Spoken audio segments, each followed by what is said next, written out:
আসসালামু আলাইকুম ওরহমতুল্লাহি ওবরাকাতু। আলহামদুলিল্লাহ, আশা করি আপনারা সকলেই ভালো আছেন। দিনী আলোচনায় আপনাদের সবাইকে স্বাগতম। আমাদের এই দিনী আলোচনার আজকের বিষয়বস্তু হবে ইমানের শাখাগুলো নিয়ে ধারাবাহিক আলোচনা। তো এই ইমানের শাখাগুলো নিয়ে ধারাবাহিক আলোচনায় আমি আপনাদের সামনে বিগত ইমানের ধারাবাহিক আলোচনার পর্বগুলোতে 11টি ইমানের শাখা সম্পর্কে আলোচনা করেছি। আল্লাহ যদি তৌফিক দান করেন, আজকে আমরা আরও একটি ইমানের শাখা নিয়ে আলোচনা করব। ইমানের শাখাগুলোর মধ্য থেকে নিয়ে 12 নম্বর শাখা হচ্ছে রাসূলুল্লাহ সাল্লাল্লাহু আলাইহি ওয়াসাল্লামের প্রতি দুনিয়ার সব কিছুর চাইতে বেশি মহাব্বত রাখা। আমাদের নবী, প্রিয় নবী সৈয়দুল মুরসালিন হজরত মুহাম্মদ মুস্তফা সাল্লাল্লাহু আলাইহি ওয়াসাল্লামের প্রতি দুনিয়ার অন্য সব কিছুর চাইতে, দুনিয়ায় যা কিছু আছে এই সব কিছুর চাইতে বেশি মহাব্বত রাখা, এটাও ইমানের শাখা। এটাও ইমানের শাখা। দুনিয়ায় রাসূলুল্লাহ সাল্লাল্লাহু আলাইহি ওয়াসাল্লামের প্রতি নিজের পিতা মাতার চাইতে বেশি মহাব্বত রাখতে হবে, সন্তানের চাইতে বেশি মহাব্বত রাখতে হবে, সমাজের চাইতে বেশি মহাব্বত রাখতে হবে, নেতার চাইতে বেশি মহাব্বত রাখতে হবে, সমাজে ভাই বোন যারা আছে, আত্মীয় স্বজন, সবার চাইতে বেশি মহাব্বত রাখতে হবে। এর মানে হচ্ছে নেতা বলেছে একটা কথা, যেই কথাটা আমার রসুলের বিরুদ্ধে, আমার রসুলকে মহাব্বত করা হয় না, যেই কথাটা মানলে নো, এই কথাটা অ্যাকসেপ্টেড নয়, এই কথা আমি মানতে পারবো না। বাবা বলছে একটি কথা, মা বলছে একটি কথা, ভাই বলছে আরেকটি কথা, বোন বলছে আরেকটি কথা, যেগুলো সব রসুলের মহাব্বতের বিরুদ্ধে, না, এই কাজ করা যাবে না। আমি পাঞ্জাবি পড়ি, সুন্নতি লেবাস, এটা আল্লাহর রসুলের সুন্নত। এখন যদি আমাকে নিষেধ করা হয় যে না, তুমি এই সুন্নাত পালন করতে পারবে না, তুমি প্যান্ট শার্ট পরে ঘুরবা, নো, দরকার নেই আমার এই কথা মানার। কেন? যদি আমি এই কথা মানতে যাই, তাহলে আমি আমার রসুলকে সবার চাইতে বেশি মহাব্বত করতে পারলাম না। অতএব এক্ষেত্রে আমাকে তাদেরকে বুঝিয়ে শুনিয়ে আমাকে রসুলকেই বেশি মহাব্বত করতে হবে, রসুলের সুন্নাতকেই বেশি প্রাধান্য দিতে হবে। এটাই হচ্ছে রসুল্লাহ সাল্লাল্লাহু আলাইহি ওয়াসাল্লামের প্রতি দুনিয়ার অন্য সব কিছুর চাইতে বেশি মহাব্বত রাখা। তো এটা আমরা একটা উদাহরণ দেখলে বুঝতে পারি যে রাসূলুল্লাহ সাল্লাল্লাহু আলাইহি ওয়াসাল্লামের জমানায় সাহাবায়ে কেরাম রিদওয়ানুল্লাহি তাআলা আজমাইন, তারা রাসূলুল্লাহ সাল্লাল্লাহু আলাইহি ওয়াসাল্লামকে পিতা মাতার চাইতে, ভাই বোনের চাইতে, সব কিছুর চাইতে বেশি মহাব্বত করতেন। যেমন যুদ্ধের ময়দানে বাবা ছেলে একসাথে যুদ্ধ করতেছে, বাবা কাফের, বাবা মুশরিক, আর ছেলে মুসলমান। তো এই সাহাবী যুদ্ধের ময়দানে বাবাকে হত্যা করে ফেলেছে। কেন? কারণ রসুলের মোহাব্বতে, রসুলের ভালোবাসায় যুদ্ধে অংশগ্রহণ করেছে। এই যুদ্ধের ময়দানে অতএব কে বাবা, কে ভাই, কে বোন, এগুলো দেখার সুযোগ নাই। এখানে একটাই দেখতে হবে, আমার রসুলের মোহাব্বতকে আমার বাস্তবায়ন করতে হবে। এই জন্য বাবা কাফের, বাবাকে হত্যা করে ফেলেছে।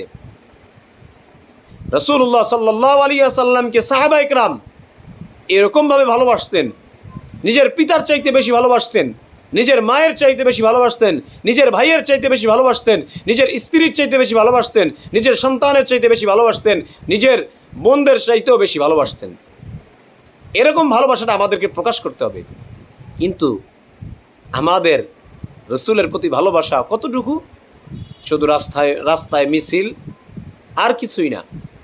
আজকে দুঃখের সহিত বলতে হয়, আমাদের মতো একটা বাংলাদেশ রাষ্ট্র, যেই রাষ্ট্রের অধিকাংশ মানুষ আলেম, যেই রাষ্ট্রের অধিকাংশ মানুষ মুসলমান, যেই রাষ্ট্রের অধিকাংশ মানুষ নামাজ পড়ে, যেই রাষ্ট্রের অধিকাংশ মানুষ আল্লাহ তাআলাকে চিনে, যেই রাষ্ট্রের অধিকাংশ মানুষ রসুলকে চিনে, সেই রাষ্ট্রে ভিন্ন মতদর্শী, ভিন্ন ধর্মীয় মানুষরা আমাদের রসুলকে নিয়ে কটূক্তি করে।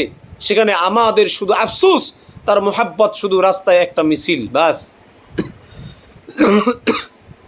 আজকে পর্যন্ত আমরা পারলাম না পার্লামেন্টে একটা আইন পাশ করাইতে যে আমার রসুলকে যারা গালি দেবে তাদেরকে প্রকাশ্যে হত্যা করা হবে, তাদের বিচার প্রকাশ্যে করা হবে।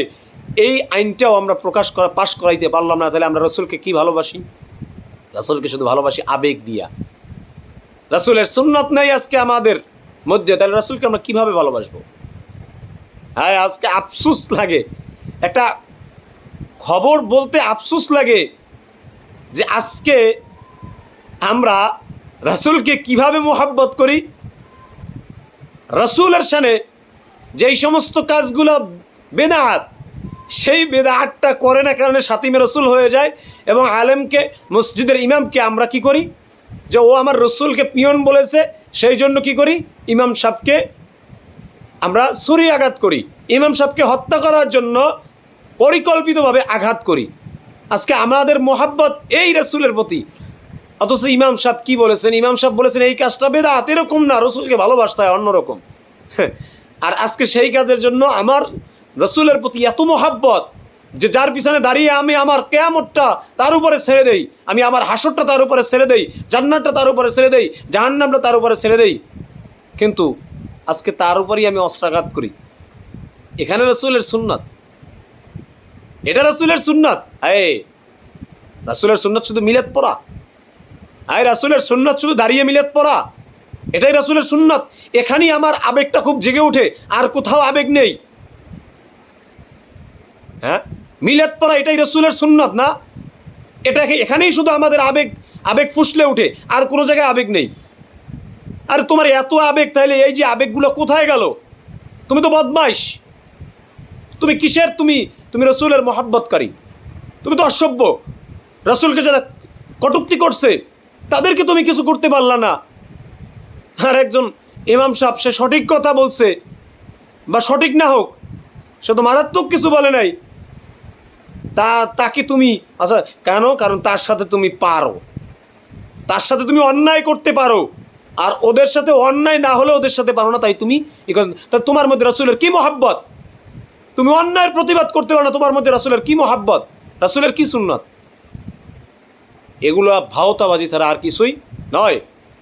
আমি এজন্য রাষ্ট্রপক্ষের কাছে আবেদন করব যে ওই সন্ত্রাসীর অবশ্যই বিচার হওয়া উচিত। চাই যদি ইমাম সাহেব ভুল করে তাহলে ইমাম সাহেব ক্ষমা চাবে, কিন্তু ওর বিচার হওয়া উচিত। আমি ওর জন্য দোয়া করলাম, ও যতদিন বেঁচে থাকবে ততদিন এই যে কাজটা করলো, এই কাজের জন্য ওকে পস্তাইতে হবে। আল্লাহ তাআলা যেন ওকে হেদায়েত দিয়ে দেয়, এবং এর শাস্তি যেন যতদিন বেঁচে থাকে ততদিন পায়। আজকে রাসূলের মহব্বত শুধু মিলাদ, হাত দাঁড়িয়ে মিলাদ পড়া, জুমাত, 41 এই যে সমস্ত বেদাত, এর মধ্যে রাসূলের খুব মহব্বত, এরা আশিকে রাসূল। আর রাসূলকে গালি দিচ্ছে, রাসূলের বিরুদ্ধে ষড়যন্ত্র করতেছে, মুসলমানদের বিরুদ্ধে ষড়যন্ত্র করতেছে, সেখানে রাসূলের কোনো সুন্নত নেই। সুন্নত শুধু ওখানেই যে আটকায়। এই জন্য মনে রাখতে হবে, রাসূলুল্লাহ সাল্লাল্লাহু আলাইহি ওয়াসাল্লামকে সবার চাইতে বেশি মহব্বত করা, এটাও ঈমানের একটি শাখা। পিতামাতার চাইতেও বেশি মহব্বত করতে হবে, যেটা স্বয়ং রাসূলুল্লাহ সাল্লাল্লাহু আলাইহি ওয়াসাল্লাম বলেছেন, যেটা স্বয়ং রাসূলুল্লাহ সাল্লাল্লাহু আলাইহি ওয়াসাল্লাম বলেছেন, হাদিসের মধ্যে এসেছে। আল্লাহ যদি তৌফিক দান করে, ইনশাআল্লাহ সেই হাদিস আগামী পর্বে আমি আপনাদের সামনে আলোচনা করব। তো আল্লাহ পাক রব্বুল আলামিন আমাদের সবাইকে দিনের সঠিক বুঝ দান করুক, এবং রাসূলুল্লাহ সাল্লাল্লাহু আলাইহি ওয়াসাল্লামের প্রতি দুনিয়ার অন্য সব কিছুর চাইতে বেশি মহব্বত রাখার তৌফিক দান করুক, এবং ঈমানের এই শাখাটিকে পরিপূর্ণ করার তৌফিক দান করুক। আমিন। ওয়া আখির দাওয়ানা আনিল হামদুলিল্লাহি রাব্বিল আলামিন। আসসালামু আলাইকুম ওয়া রাহমাতুল্লাহি ওয়া বারাকাতুহু।